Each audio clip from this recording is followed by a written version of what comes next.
Welcome back to the Hobby Homestead, everybody. Today we are going to go through canning up all of this strawberry jam, 3 different recipes, different kinds of pectin, and we are also going to go through the differences between a steam canner and a water bath canner. This video should give you everything that you need to know to get into your own canning of strawberry jams this strawberry season. In this video, I'm going to show you how to use Pomona's pectin for a lower sugar end product. So you can buy it like this, or you can buy it in bulk. I'm also going to make one recipe with just your basic liquid pectin. I'm going to show you how to water bath double layers of jars. So if you have a big batch, you don't have to sit around and wait for the canner to cool and then reload. Maybe you can fit everything into one batch. These strawberries are not from our garden. I went to this really cute farm just 15 minutes away called Maryhill Organic Farm. A really nice farm, and they do strawberries, but also tons of other vegetables. They do grass-fed beef and chicken. Making friends with your local farmers is always a good idea. The first thing I recommend you do if you want to make any jams or preserves with strawberries is to prep the berries and find out how much you're actually working with. Because you can say, I have this many quarts from the store or from a farm, but until you get them washed and dehulled and crushed down, you don't know how much you're working with. So that's what we're going to start with. I think I'm going to be doing a basic strawberry jam, a Strawberry-Rhubarb jam, and maybe a strawberry Margarita jam, which is one of my favorite ways to eat strawberry jam. And then at the end of the day, when we've got all of our hulls left over, that's the ends that I've cut out, we're gonna make a strawberry basil simple syrup.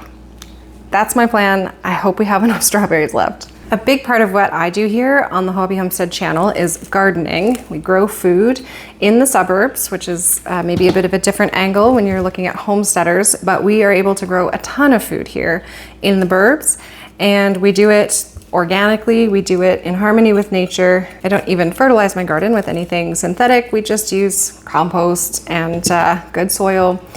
And while that is the main thing that I do on this channel, when you grow all that food, you have to do something with it. And so I find myself canning and preserving an awful lot, especially this time of year. So if you're interested in gardening, growing food, and no matter what size space you have, consider subscribing to the channel. That is a large part of the content, but then also we cover using the harvest. So learning to grow food is really only part of the equation. Learning to use that food is an equally important part of the equation.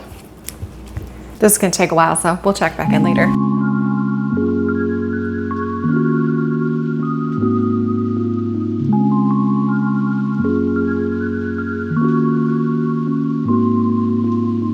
There's the whole strawberries, and now we have to crush them.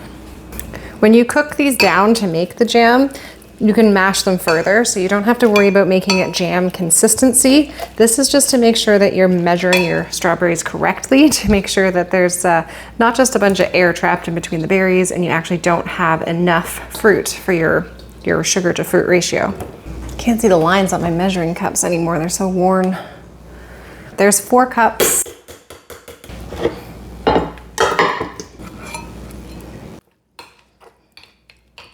Another 4 cups.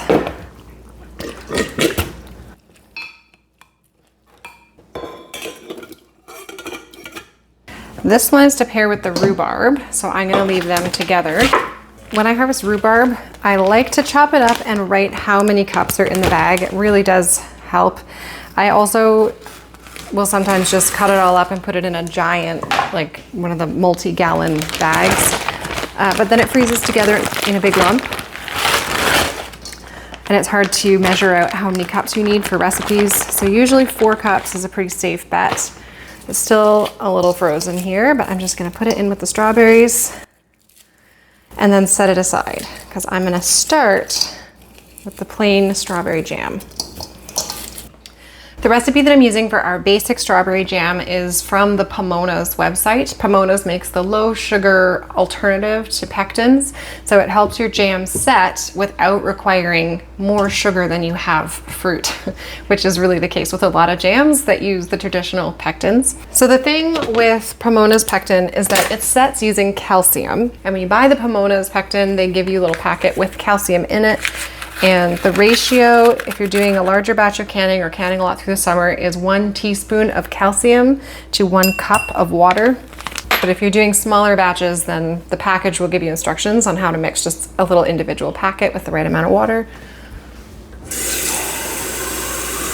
the lid on, and then you shake it really well, and you can store this in your fridge all season.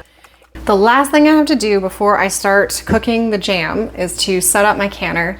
This is a Harvest brand steam canner. It's a multi-purpose canner. So you can take this rack, flip it over like this, and set it down into the bottom of the pot.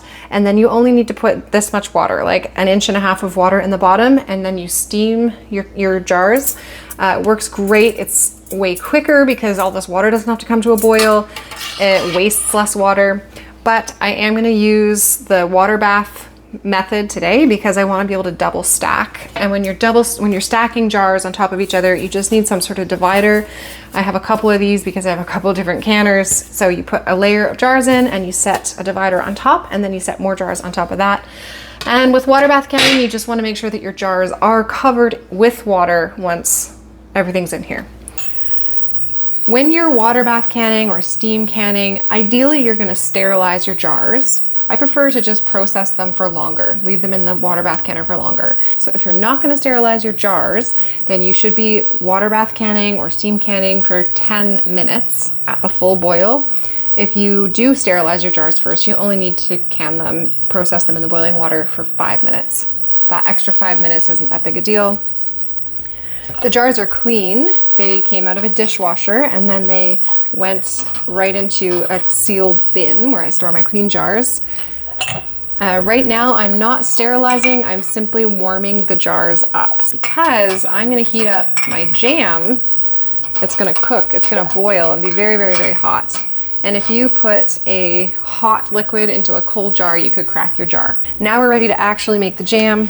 So the first thing I'm gonna add to these 6 cups of strawberries is 3 teaspoons of this mixed calcium water. And then this goes in the fridge until you're ready to do more Pomona's canning. And we're gonna turn the jam on. Now I need to mix up to 3 cups of sugar. You can use less than that. I think there's a minimum in the Pomona's recipes as well. I'm gonna use the full amount because I still like my jam to be sweeter. And also when you're making low sugar jams, if you put them, especially if you put them in a larger jar, like a pint jar, and you don't go through them very fast, but you've opened them, mold does tend to grow in them a little bit more readily than if you have a very high sugar jam. So that sugar helps to preserve your jam after the lid's opened as well in your fridge. I'm putting all 3 cups of sugar in a separate bowl because we mix our Pomona's pectin into the sugar. And now we want 3 teaspoons of the pectin. And mix them together. You can make your jam as lumpy or as fine as you want. You could probably even just use an immersion blender if you wanted it really thin, no big chunks. I think that's broken down enough for my liking. Now we want this to come to a full boil, a rolling boil, and then we're gonna add our sugar pectin mixture.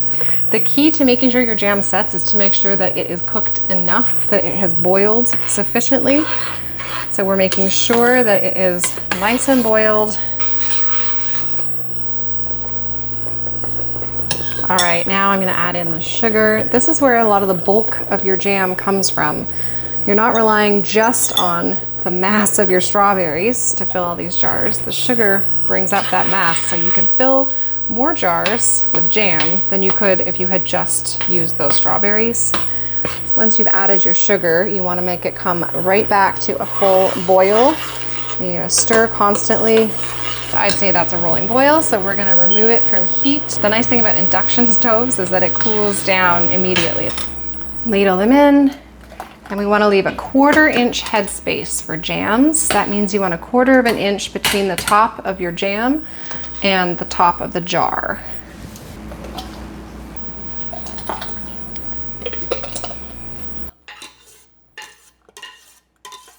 Now we take a clean cloth with hot water on it and wash the rims, because if any of the jam stuck to the rim and then you put the lids on, it can create a false seal.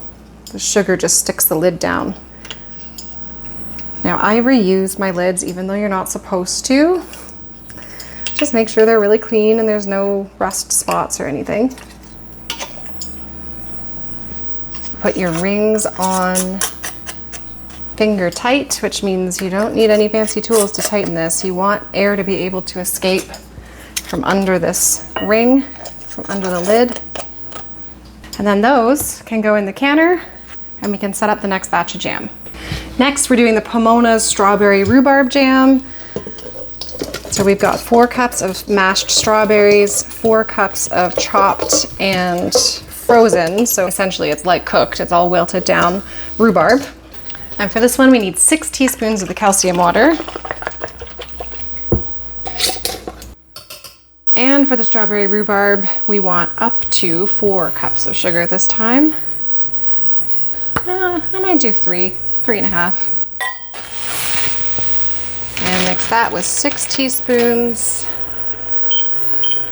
of pectin. Boiling vigorously, and we add in the sugar and pectin mix. And then you just have to bring it back up to a full rolling boil, at which point you take it off the heat.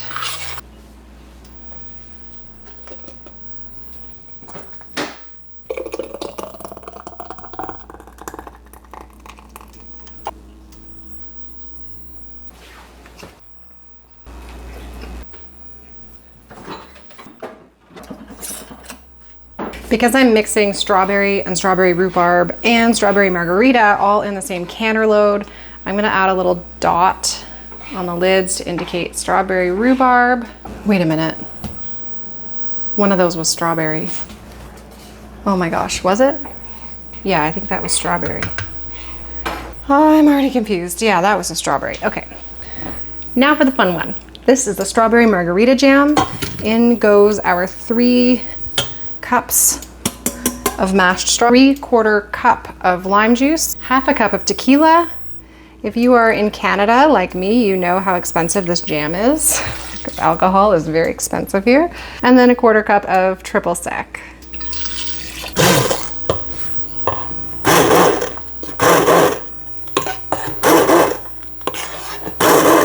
Oh, I forgot, I need to add lime zest. We add in our sugar. Now, this is a lot of sugar. There is more sugar here than fruit. And I'm making this, I'm not trying to make this recipe with the Pomonas and do it low sugar because it's a margarita. It's margarita jam. There's booze in here that need to be balanced out by the sweetness. And there's a ton of lime juice that needs to be balanced out. The one thing I can say about this jam is that I bet it's shelf stable forever.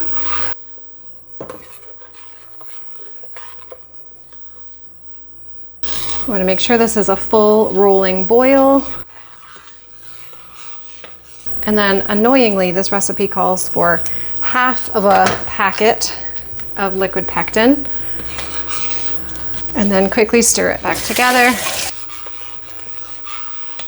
And then we're gonna bring it up to a boil.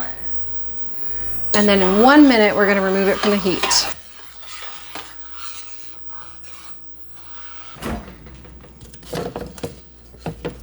Now I also realized that with this little shelf that goes down to lower your jars in, I can't fit another rack on top.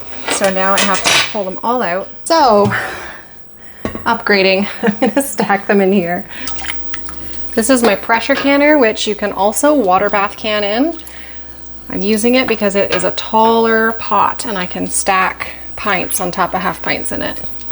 The concept of water bath canning is just that you put enough water to cover your jars by at least 1 inch, and then you do a full boil with the water covering the jars for whatever the recommended processing time is, depending on what's in your jars, and then kills bacteria and seals it. All right, let's jar these up.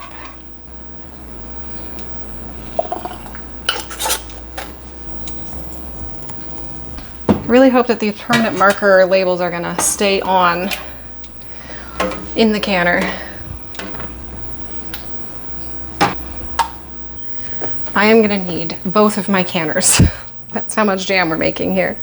That's okay, because I can show you the steam canner at work. So with the steam canner, you just put enough water in to come up to the bottom of your rack, I'm gonna move all my pints over to the steam canner just because they are taller.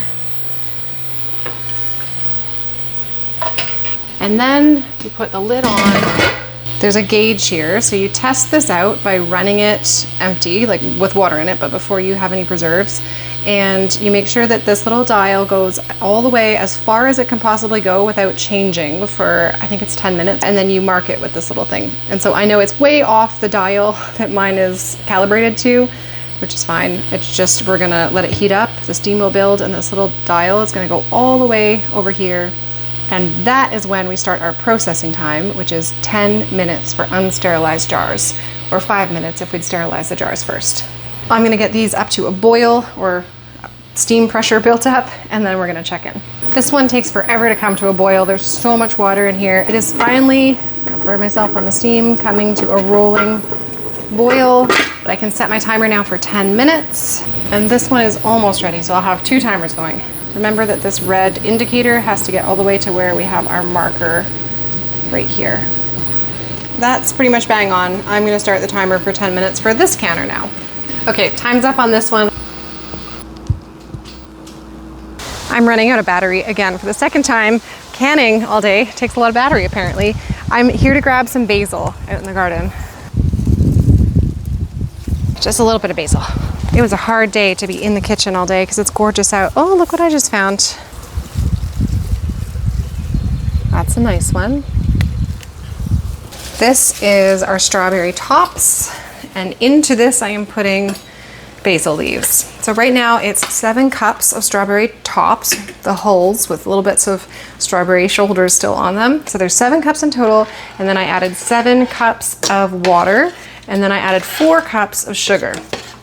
I brought it to a boil or a hard simmer maybe, and then I've just gone ahead and added the basil leaves. And I really like basil flavors with strawberry, so I'm gonna simmer it for like full 15 minutes with the basil added.